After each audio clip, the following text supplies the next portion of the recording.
Indrajit study point में आप सभी का स्वागत है। हम पढ़ रहे हैं एनसीईआरटी क्लास 8 इतिहास।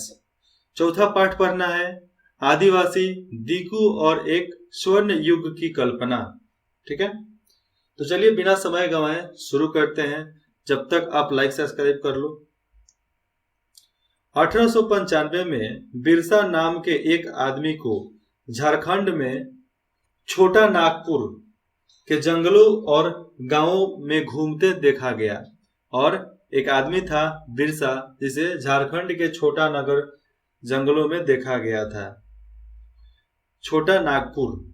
ओके, लोग कहते थे कि उसके पास चमत्कारी शक्तियां हैं, वह सारी बीमारियां दूर कर सकता है और अनाज की छोटी सी ढेरी को कई गुना बढ़ा सकता है।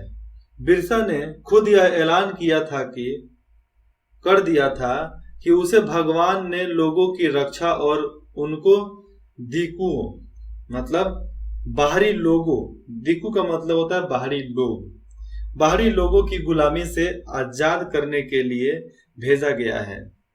कुछ समय के भीतर हजारों लोग बिरसा के पीछे चलने लगे। वे उसे भगवान मानते थे। उन्हें यकीन था कि वह उनकी समस्या दूर करने आया है। ठीक है, और उन सबको विश्वास था, जितने भी उस जंगल झारखंड के छोटा नागपुर जंगल में जितने भी लोग थे, चाहे उस गांव के एरिया था, चाहे वो बिरसा जहां जहां गया, सबको विश्वास था कि ये हमारे समस्या को दूर करेगा। चलिए उसके बारे में जानते हैं। बिरसा का जन्म एक मुंडा परिवार में हुआ था। मुंडा एक जनजाति समूह है जो छोटा नागपुर में रहता है। बिरसा के समर्थकों में इलाके के दूसरे आदिवासी संस्थान और उराव भी शामिल थे। अब देखो, संस्थान दूसरे गांव के लोग, चाहे उराव जो आते जाते काम वगैरह कर जाते हैं और खाने पीने की जिम्मेवारी उनकी, खाने पीने की आपूर्ति हो जाती है। ये सभी अपने आसपास आ रहे बदलावों और अंग्रेज शासक के कारण पैदा हो रही समस्याओं से बेचैन थे।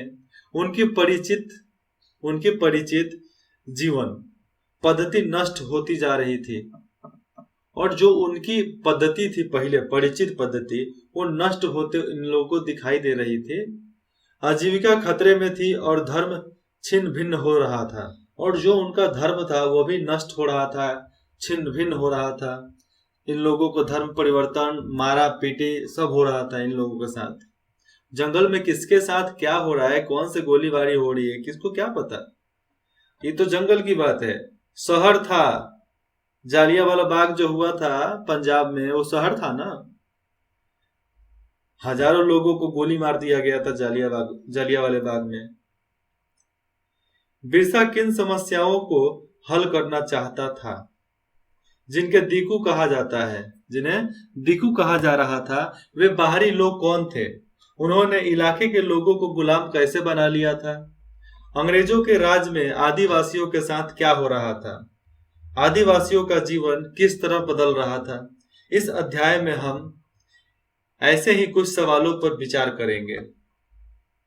पिछले साल आपने आदिवासी समाजों के बारे में पढ़ा था। पिछले साल 7 क्लास में आपने आदिवासी समाजों के बारे में पढ़ा। ज्यादातर कबीलों के रीति रिवाज और रस्में ब्राह्मणों द्वारा निर्धारित रीति रिवाजों और रस्मों से बहुत अलग थी। इन समाजों में ऐसे गहरे सामाजिक भेद भी नहीं थे जो जाति पर आधारित समाजों में दिखाई देती है। और जो जाति पर आधारित हमारा आज का समाज है, उससे तो बहुत लाख गुना अच्छा था उस समय का समाज। हम लोग पढ़े लिखे मूर्ख हैं, पढ़े लिखे बेवकूफ हैं बोले तो। मैं आप सबको बोलता हूं, कभी भी जातिवाद पे झगड़ा किसी से मत करना और जातिवाद पे कभी कोई काम मत करना। और दूसरी बात, कभी किसी को रिश्वत मत देना। हमेशा बागी बनो, बागी, टाइगर श्रॉफ वाला बागी नहीं, बागी बनो। रेबल्स का मतलब होता है बागी। गूगल पे भी सर्च करोगे रेबल्स का हिंदी, तो उसमें आएगा, क्या चीज आएगा? विद्रोही। विद्रोही बनो, अपने आप को बनाओ। जनजातीय समूह किस तरह जीते थे, और जनजातीय समूह जो था वो किस तरह अपनी जीविका चलाते थे, कैसे जीते थे, क्या खाते थे, क्या पीते थे, क्या बोते थे, क्या उगाते थे, क्या पहनते थे, ठीक है, कहाँ कहाँ जाते थे, उसके बारे में भी इसमें जानने के लिए आपको मिलेगा। 19वीं सदी तक, 19वीं सेंचुरी तक, 19वीं सदी तक देश में विभिन्न भागों में आदिवासी तरह तरह की गतिविधियों में सक्रिय थे, और 19वीं सदी तक बहुत जितने भी आदिवासी थे वो बहुत सारे गतिविधियों में सक्रिय मतलब काम कर रहे थे। जैसे में सरकार के अंडर में काम करना, किसी के घर पे काम करना, किसी के घर पे नौकर बनना, किसी की खेती करना, किसी का खेती करवाना, ऐसे काम भी वो करते थे। बहुत लोग बहादुर थे, लड़ते भी थे, कई कई राज्यों का पहलवान भी हुआ करते थे। कुछ झूम खेती करते थे, और झूम खेती क्या होता है इसके बारे में जानेंगे तुरंत। उनमें से कुछ समुदाय झूम खेती करते थे। झूम खेती, झूम खेती घूमते खेती को कहा जाता है, घूमतू खेती को कहा जाता है। घूमतू खेती मतलब जहां एक जगह गए वहां फसल लगाए, एक को छोड़े बाकी सब चले गए, वहां खेती किए, वहां एक को छोड़े बाकी सब चले गए, फिर गए एक परिवार को छोड़े फिर चले गए, ऐसे ऐसे झूम खेती होता था। ठीक है, इस तरह की खेती अधिकांश जंगलों में छोटे छोटे भूखंडों पर की जाती थी, क्योंकि जंगल अधिकतर पथरीला एरिया होता है। ये लोग जमीन तक धूप लाने के लिए पेड़ों की ऊपरी हिस्से काट देते थे और जमीन पर उगी घास फूस जलाकर साफ कर देते थे। और पहले आग जलाने के लिए माचिस नहीं होता था, पत्थर को टकरा टकरा टकरा टकरा कर हम लोग आग लगाते थे, चाहे लकड़ी को रगड़ रगड़ के आग लगाते हैं। इसीलिए देखते होगे आंधी तूफान में जंगलों में आग लग जाता है। इसके बाद वे घास फूस को जलाने पर पैदा हुई राख को खाली जमीन पर छिड़क देते थे। इस राख में पोटास होती थी जिससे मिट्टी उपजाऊ हो जाती थी, और राख को छींटने में क्योंकि राख में पोटास था मिट्टी उपजाऊ फर्टाइल हो जाएगी। वे कुल्हाड़ों से पेड़ों को काटते थे और कुल्हाड़ी से टांगी से गाछ को काट देते थे, भाई थोड़ा हट जाओ कि धूप आ जाए नीचे। और कुदालों से जमीन की ऊपरी सतह को खुरच देते थे, मतलब वो क्या बोलते हैं गांव में कुदारी, कुदाल, कुदाल से जमीन को जोता जाता था। ठीक है, ऐसे हम लोग ऐसे गांव में बोला जाता है कुदाल चला के आइल बानी, कुदारी चला के आइल बानी। यूपी बिहार में अक्सर ऐसा बोला जाता है। ठीक है, वे खेतों को जोतने और बीज रोपने की बजाय उन्हें बस खेत में छिड़क देते थे। और हम लोग खेत में बीज बोते हैं ना, वो लोग खेत में बिया को छिड़क देंगे और उसके बाद से एक बार बराबर कर देंगे, हो गया उनका बोआ गया। क्योंकि कुदाल से क्या होता है खुरचा जाता है जमीन, और छोटा छोटा छेद हो जाता है उसमें। जब एक बार फसल तैयार हो जाती थी तो उसे काट कर वे दूसरी जगह के लिए चल पड़ते थे। और यहाँ पर है कि अगर एक जगह खेती हो गया उसको तैयार करो और उसका सामान लो और दूसरी जगह पर चल जाओ, मतलब पूरा अपने जनजाति को ही लेकर चले जाते थे। जहां से उन्होंने अभी फसल काटी थी वह जगह कई साल तक पड़ती ही रहती थी, और जिस जगह से फसल काट ली वहां पर कब आएंगे ये पता नहीं, क्योंकि बहुत सालों साल तक वह जमीन खाली रहता था। घुमंतू किसान मुख्य रूप से पूर्वोत्तर और मध्य भारत के पर्वतीय और पहाड़ों वाली एरिया, पर्वतीय और जंगली पट्टियों में ही रहते थे। इन आदिवासी समूहों की जिंदगी जंगलों में बेरोक टोक आवाजाही और फसल उगाने के लिए जमीन और जंगलों के इस्तेमाल पर आधारित थी। वे केवल इसी तरीके से घुमंतू खेती कर सकते थे, और उन जितने भी आदिवासी थे वे घुमंतू खेती इसलिए करते थे क्योंकि उन्हें एक जगह से दूसरे जगह बर्फीली एरिया चाहे, यहाँ पर मध्य भारत दे रहा है, ठीक है, तो यहाँ पर होता क्या था, ठंड बढ़ जाता था। तो एक जगह से दूसरे जगह जाने के लिए चले जाते थे, क्योंकि ठंड और मौसम से बचाव हो सके। अभी भी आप झारखंड गए होंगे, जहाँ पे बाबा धाम है, बाबा धाम, तो वहां से आप जाओगे बासुकीनाथ, तो उस वहां पे जाओगे तो पूरा जंगल एरिया था, वो पूरा जंगल एरिया, पहाड़ी एरिया था, जिसको काट काट कर रास्ता बनाया गया है। आप जैसे जाओगे तो लगेगा उतरी उतना ऊंचा चढ़ना पड़ेगा, फिर ढलाव है, फिर ऊंचा है, फिर ढलाव है। वहां पर पहाड़ भी है, और पहाड़ का नाम क्या है, पहाड़ का नाम शायद त्रिकुट पर्वत है। तो वहां तक एरिया सब जंगली एरिया था। आज भी जंगली एरिया ही दिखेगा, लाल मिट्टी उधर होता है। उसके बाद देखते हैं परती। परती का मतलब है जमीन खाली रहना। साल, एक पेड़, यहाँ पर साल का मतलब एक पेड़ है। और महुआ, और महुआ का रोटी बनता है तो आटा में मिलाकर। महुआ से ताड़ी भी बनता था, मतलब पीने वाला नशा वाला पदार्थ। और महुआ का भूजा भी भूजाता है सुखाकर। कुछ शिकारी और संग्राहक थे, उसमें से कुछ शिकारी और सामानों के एकत्रित करने वाले संग्राहक भी थे वहां, उसमें उन लोगों की टीमों में।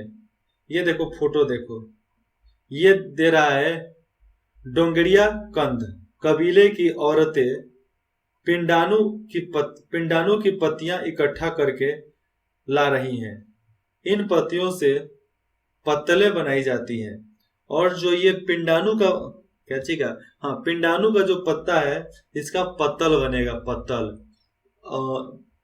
आज से 6-7 साल पहले इसका पत्तल भी हिंदुस्तान में था, लेकिन यहाँ की आत्मनिर्भरता बढ़ी, बहुत सारे टेक्नोलॉजी आए, इसलिए हुआ क्या कि अब प्लास्टिक का पत्तल हम लोग इस्तेमाल करते हैं। बहुत सारे इलाकों में आदिवासी समूह पशुओं का शिकार करते थे और वन उत्पादकों को इकट्ठा करके अपना काम चलाते थे। और देखो, आदिवासी कुछ थे जो पशु को मारेंगे, और वन उत्पादों मतलब जमीन से जंगलों में निकलने वाले जो भी संसाधन थे, उसको इकट्ठा करके उसका इस्तेमाल करना।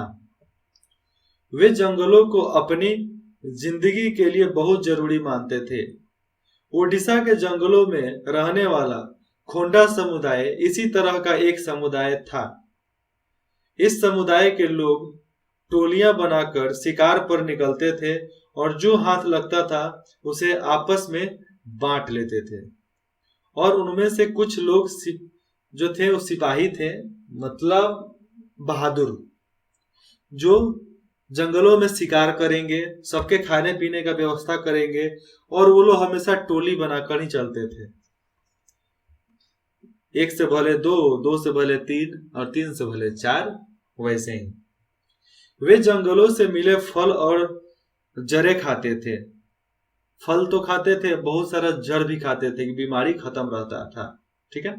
खाना पकाने के लिए वे साल और महुआ के बीजों का तेल इस्तेमाल करते थे।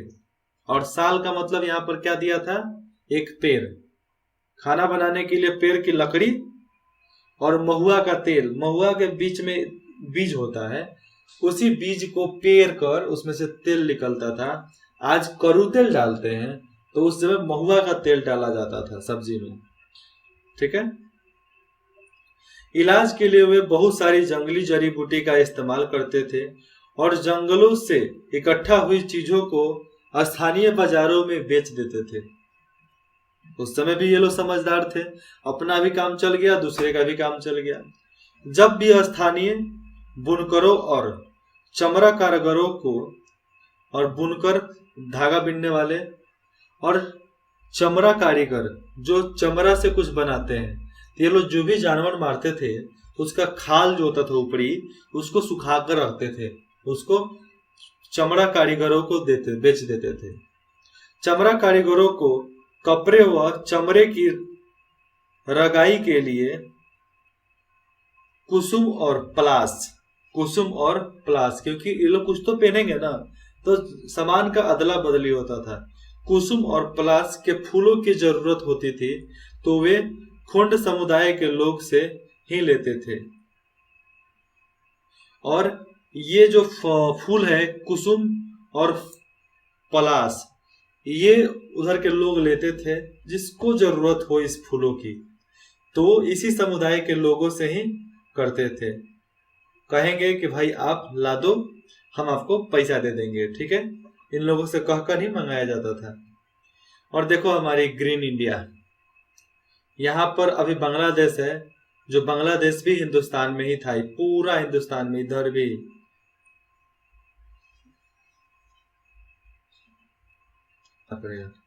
इन समुदायों को चावल और अन्य अनाज कहाँ से मिलते थे, ये क्वेश्चन है।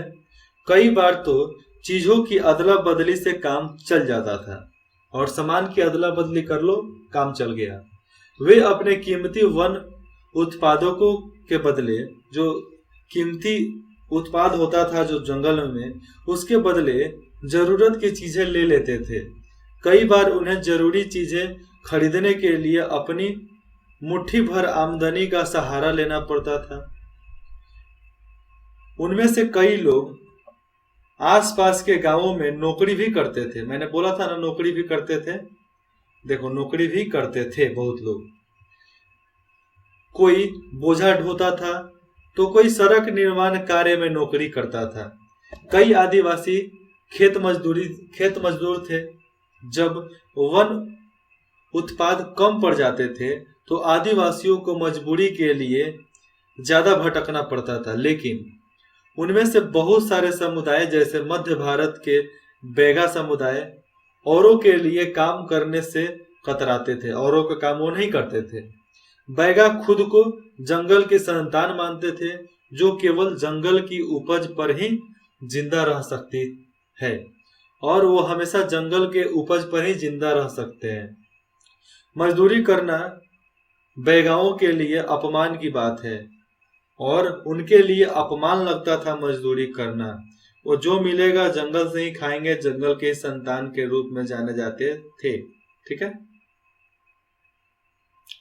जो चीजें आसपास पैदा नहीं होती थी, जो अपने हम पैदा नहीं कर सकते थे, उसको उगा नहीं सकते थे, उन्हें हासिल करने के लिए आदिवासियों को खरीद फरोख्त भी करना पड़ता था। खरीद फरोख्त मतलब उसको खरीदना और बेचना भी पड़ता था।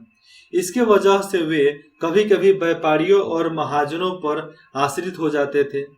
व्यापारी बेचने की चीजें लेकर आते थे, और व्यापारी जो थे वो बेचने की चीज लेकर आएंगे और भारी कीमत पर चीजों को बेचेंगे, और सबसे ज्यादा कीमत लगा लगा कर बेचेंगे। अब उस समय तो था नहीं कि 10 रुपए का सामान का हम 100 रुपया मांगेंगे, 10 रुपए का सामान का हम 15 रुपया मांग सकते हैं, ज्यादा थोड़े मांगेंगे। सूदखोर महाजन जो पैसा खा जाता है, ब्याज खा जाता है, फायदा भी खा जाता है। सूदखोर सीधा भाषा में समझो तो कंजूस, मक्खी चूस। खुदखोर महाजन भी आदिवासियों को कर्जा तो दे देते थे, लेकिन उसका ब्याज बहुत ज्यादा होता था। इस तरह बाजार और वाणिज्य ने आदिवासियों को कर्ज और गरीबी में ढकेल दिया।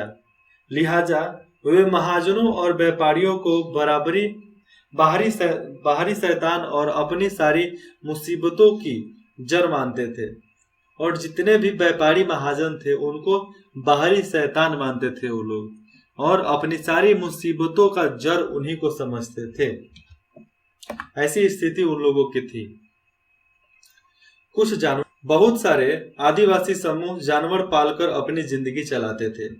वे चारावाह थे जो मौसम के हिसाब से मवेशियों या भेड़ों के रेवर लेकर यहाँ से वहां जाते रहते थे। रेवर मतलब भीड़, झुंड, बटालियन, ठीक है। और मवेशी मतलब गाय, भैंस, बकरी, बैल, घोड़ा, हाथी।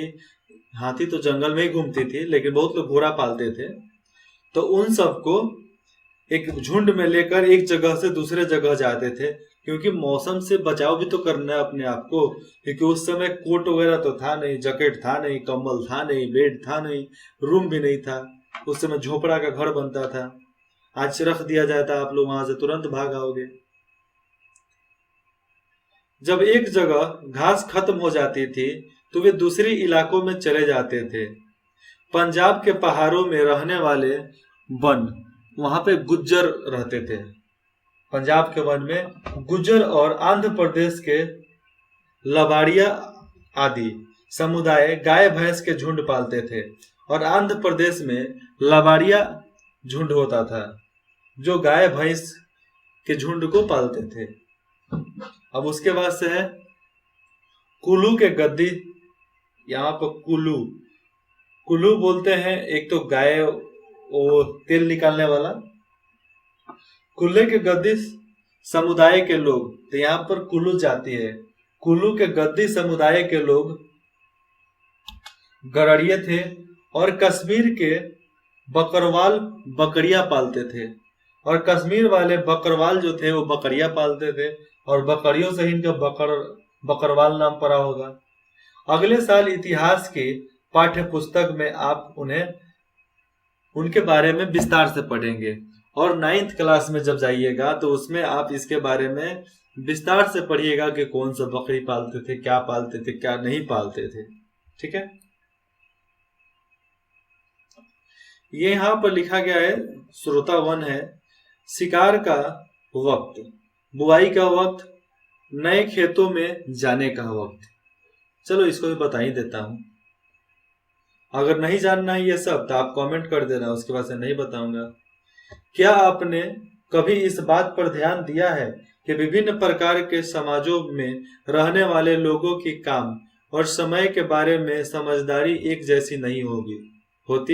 विभिन्न क्षेत्रों में रहने वाले घुमंतू आदिवासियों और शिकारियों की जिंदगी एक खास क्रम और मर्द औरत के बीच कामों के बंटवारे से चलती थी। और मर्द और औरत के बीच का काम को बांट दिया जाता था, जिस तरह आज भी है, उसी से इन लोगों का काम चलता था। ब्रिटिश मानव विज्ञान वेरियर एलिवन ने 1930 और 1940 के दशकों में कई साल मध्य भारत के बैगा और खोंडा समुदायों के बीच बिताए थे। एलिवन द्वारा लिखित निम्नलिखित अंशों को पढ़कर इस समय क्रम और कर्मों के बंटवारे को समझा जा सकता है। वे लिखते हैं, चैत में औरतें, चैत महीने में होता है, महीना का नाम है। और चैत किस महीने को बोलते हैं इसके बारे में बताओ, कमेंट करो जल्दी से। चैत में औरतें नहीं पता, इंग्लिश में बोलते हैं उसको अप्रैल। अभी के भाषा में अप्रैल बोलते हैं और उर्दू में बोलते हैं मुहर्रम। ठीक है, इकट्ठा करने और बचे खुचे ठूठों को काटने जाती थी औरतें। पुरुष बड़े पौधों को काटते थे और पुरुष का काम बड़े पौधों को काटना था। और शिकार पर जाते थे पुरुष। शिकार पूरे चांद के समय पूरब से शुरू होता था। शिकार के लिए बांस के फंदों का इस्तेमाल करते थे। औरतें सागो, इमली और मशरूम को कुकुरमुत्ता बोलते हैं, आदि फल बीनकर लाती थी।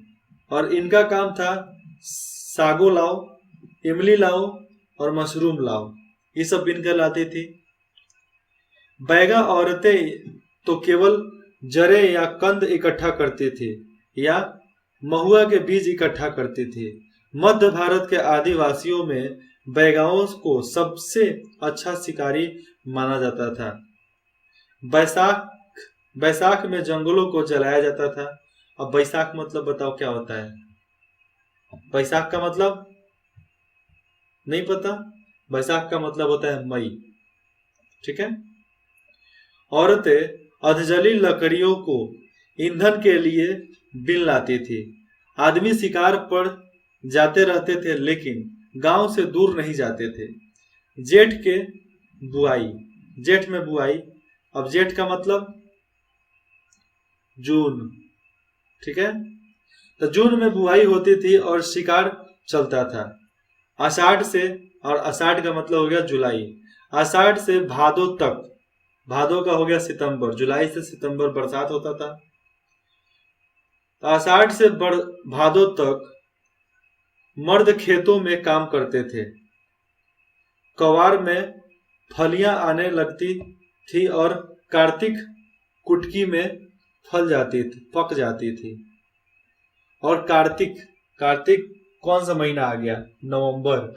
नवंबर में ये पक जाते थे। ठीक है। अगहन। अगहन कौन सा है? अक्टूबर। अगहन में सारी फसल तैयार हो जाती थी और पूस में, और पूस बताओ, अब तो मजा आएगा। पूस का मतलब क्या हो गया? कार्तिक का तो बता दिया नवंबर, पूस का हो गया जनवरी। ठीक है। पूस में फटकन किया जाता था, अनाज को फटका जाता था। ठीक है। उसके बाद नाच गाना और शादियां भी पूस के महीने में होती थी। ठंडी के महीने में शादी हो जाती थी, जनवरी में। ठीक है। और शादी का इन लोगों का महीना था दिसंबर और नवंबर, जो दूसरे इलाके में जाकर करते थे। माघ में पुरुष नए ब्यौरे की तरह चल देते थे, और माघ में नए ब्यौर की तरफ पुरुष चल देंगे। माघ मतलब फरवरी। इस दौरान शिकार व चीजों का संग्रह ही जाने की मुख्य गतिविधि होती थी, और चीजों की संग्रह और शिकार के वजह से ही हम लोग एक जगह से दूसरे जगह जाते थे, क्योंकि एक जगह पर शिकार खत्म और दूसरे जगह जाना होता था। यह चक्र पहले साल का होता था। ठीक है। दूसरे साल शिकार के लिए ज्यादा समय मिल जाता था, क्योंकि केवल कुछ फसलों की ही बुआई कटाई होती थी, क्योंकि भोजन काफी होता था। इसलिए पुरुष ब्यौरों में ही रहते थे, मतलब झुंड में ही रहते थे। तीसरे साल में भोजन के लिए वन उत्पादों की भी जरूरत पड़ने लगती थी, और एक साल में इतना कर लेते थे कि उस साल का टेंशन, अगले साल का टेंशन खत्म, उसके अगले साल का टेंशन आ जाएगा। ठीक है। बैरियर एलिवन द्वारा लिखित बैगा 1939 और एलिवन की अप्रकाशित रचना notes on the Khonds, Verrier Elwin papers. ठीक है। इसमें है नेहरू स्मृति संग्रहालय एवं पुस्तकालय में इसको रखा गया है, पर आधारित है। और ये चित्र बना है चित्रफोड़। ईंधन की लकड़ी ले जाती एक संस्थाल लड़की, बिहार 1946, और बिहार की ये लड़की है 1946 में। ये आदिवासी की लड़की है। ठीक है। आदिवासी देख लो कपड़े किस तरह पहनते थे पहले, जिस तरह आज के उर्फी जावेद पहनती हैं। आदिवासी सभ्यता गया नहीं, आ गया है। उर्फी जावेद को देख सकते हो। बच्चे वन उपज इकट्ठा करने के लिए अपनी माओ के साथ जंगल में जाते थे। उसके बाद कुछ लोग एक जगह खेती करते थे। 19वीं सदी से पहले ही बहुत सारे जनजातियां कबीले एक जगह टिक कर खेती करने लगे थे, और 19वीं सदी से पहले बहुत लोग एक जगह पर टिक कर खेती करना चालू कर दिए थे। वे बार बार जगह बदलने के बजाय साल दर साल एक ही जगह खेती करते थे। वे हलों का इस्तेमाल करने लगे थे, और धीरे धीरे उन्हें जमीन पर अधिकार भी मिलते जा रहा था। बहुत सारे समुदायों में छोटा नागपुर के मुंडाओं की तरह जमीन पूरी कबीले की संपत्ति होती थी, और जिस तरह छोटा नागपुर झारखंड के मुंडा कबीला जो था, उन सबके जमीन एक तरह से दे दिया गया कि ये तुम्हारा, लेकिन सब कबीले की संपत्ति होती थी। कुल के सभी सदस्यों को उन मूल निवासियों का वंशज माना जाता था। ठीक है। जिन्होंने सबसे पहले आकर जमीन को साफ किया, लिहाजा जमीन पर सभी का बराबर हक होता था। फिर भी अक्सर ऐसा होता था कि कुल के कुछ लोग औरों से ज्यादा ताकत जुटा लेते थे। कुछ मुखिया बन जाते थे, और बाकी उनके अनुयायी हो जाते थे। अनुयायी मतलब उनके सहयोगी, साथ में, जिस तरह चीफ मिनिस्टर के साथ में होते हैं साइड वाले मंत्री, राजा का होता है नवरत्न, वैसे ही जो ताकतवर होते थे वे खुद खेती करने की बजाय अक्सर अपनी जमीन बटैया दे देते थे। तो बटैया अपनी जमीन को दूसरे को देते थे बोने के लिए, उसका कमीशन मिलता था। ब्रिटिश अफसरों का गोंड और संस्थाल जैसे एक जगह ठहर कर रहने वाले आदिवासी समूह शिकारी संग्रहालय या घुमंतू खेती करने वालों के मुकाबले ज्यादा सभ्य दिखाई देते थे। जंगलों में रहने वाले को जंगली और बर्बर माना जाता था। अंग्रेजों को लगता था कि उन्हें अस्थायी रूप से एक जगह बसाना और सभ्य बनाना जरूरी है। और अंग्रेजों को ऐसा लगता था, हम लोग अगले भाग में पढ़ेंगे औपनिवेशिक शासन से आदिवासियों के जीवन पर क्या असर पड़ा था। ठीक है, तब तक इंद्रजीत स्टडी पॉइंट में जुड़ने के लिए आप सभी का धन्यवाद। फिर मिलते हैं अगले भाग में।